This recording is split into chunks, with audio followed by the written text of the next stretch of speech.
Terima kasih, Bu Ma. Untuk paparan berita dari Pulau Mutiara, Laut Cina Selatan, kita bersama-sama Muhammad Randy Riki. Antara laporannya, 2 buah keluarga mangsa tanah runtuh di Simpang Bintara, Tanjung Kubung, Labuan mendapat perhatian Mawib. Silakan Randy. Terima kasih. Labuan merekodkan satu kluster baharu iaitu kluster Jalan Muhammad Saleh. Kes indeks bagi kluster ini dilaporkan positif pada 16 Januari lalu hasil saringan individu bergejala dan mempunyai sejarah perjalanan dari Sabah dengan 12 kes dikesan. Pengarah Jabatan Kesihatan Labuan Dr. Ismuni Bohari menjelaskan 22 kes baru dilaporkan semalam termasuk 10 kes bagi kluster Jalan Muhammad Saleh. Kita ada 7 kes yang telah pun discharge sepenuhnya menjadikan kes yang discharge sepenuhnya adalah 1,789 kes secara keseluruhan dan pertambahan 22 kes semalam menjadikan total kes keseluruhan yang ada di Hospital Labuan kes aktif sedia ada adalah 105 kes dengan 105 kes adalah kes tempatan manakala tidak ada kes import dan kita ada masih lebih kurang dalam 6 orang yang ditempatkan di unit rawatan rapi. Beliau berkata demikian dalam slot Roger di Labuan FM pagi tadi.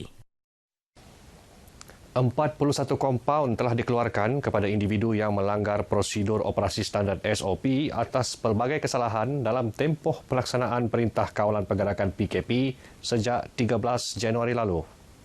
Pemangku Ketua Polis Labuan, Deputi Superintendent Muhammad Ibrahim Muhammad Ghani berkata, pemantauan dan pemeriksaan melibatkan kerjasama pelbagai agensi penguatkuasa yang dilakukan selama 24 jam sehari. Antara yang kita telah mengeluarkan kompaun ialah tidak mengikut had kenderaan yang dibenarkan. Ada juga didapati melanggar syarat-syarat PKP iaitu berada di kawasan bandar tanpa alasan yang munasabah, beriadah di tepi pantai, tidak memperolehi permit rentas negeri dan masuk melalui jeti-jeti yang tak diiktiraf sebagai tempat pendaratan. Beliau ditemui pemberita ketika melakukan pemeriksaan dalam sekatan jalan raya di Labuan.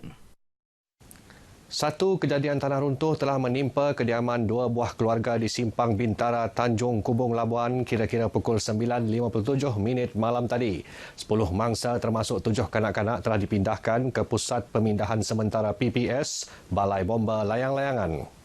Menerusi maklumat yang diperoleh daripada Jawatan Kuasa Pengurusan Bencana Daerah JPB di Labuan, kawasan yang didiami oleh 2 keluarga berkenaan adalah berisiko tinggi mengalami kejadian tanah runtuh. Operasi menyelamat melibatkan kerjasama pelbagai agensi di bawah JPB di Labuan. Dalam perkembangan berkaitan, Majlis Agama Islam Wilayah Persekutuan Mawib Labuan telah memberikan peruntukan hampir RM8,000 menerusi bantuan deposit sewa rumah dan bantuan sewa rumah bulanan. Bantuan disampaikan oleh pengurusnya Muhammad Fazli Mat Saad di PPS Balai Bomba Layang-Layangan.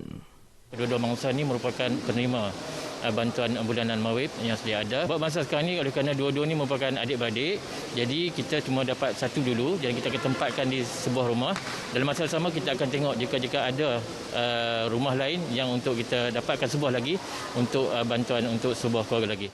Saya selaku wakil daripada keluarga mangsa mengucapkan ribuan terima kasih kepada pihak-pihak yang telah turun padang membantu kami. Dengan bantuan ini akan memudahkanlah mangsa-mangsa yang seperti kami. Golongan nelayan menarik nafas lega apabila dibenarkan melakukan aktiviti perikanan. Bagaimanapun, kebenaran hanya diberi kepada nelayan berdaftar dan mempunyai lesen sampan berdasarkan prosedur operasi standard SOP yang ditetapkan. Pengarah Jabatan Perikanan Labuan, Faizal Ibrahim Suhaili berkata, pihaknya akan meneruskan pemantauan dan pemeriksaan terhadap sampan dan kapal yang menjalankan aktiviti perikanan semasa tempoh PKP ini. Setakat ini terdapat 261 individu yang berdaftar secara sah di bawah jabatan itu. Selain daripada Jabatan Perikanan yang memantau, kita juga ada kerjasama daripada APMM, Polis Marin untuk membantu kita bersama-sama untuk memastikan SOP ini dipatuhi. Bagi aktiviti perikanan rentas negeri, nelayan perlu mendapatkan kebenaran daripada pejabat perikanan negeri atau daerah. Kita akan keluarkan surat-surat notis pengoperasian permis ini untuk yang permis lah, dan untuk yang pengesahan dalam aktiviti rantaian pembekalan dan pemasaran kita akan keluarkan satu surat. Dengan surat ini dia boleh pergi kepada PDRM untuk dapatkan kebenaran berentas daerah ataupun negeri.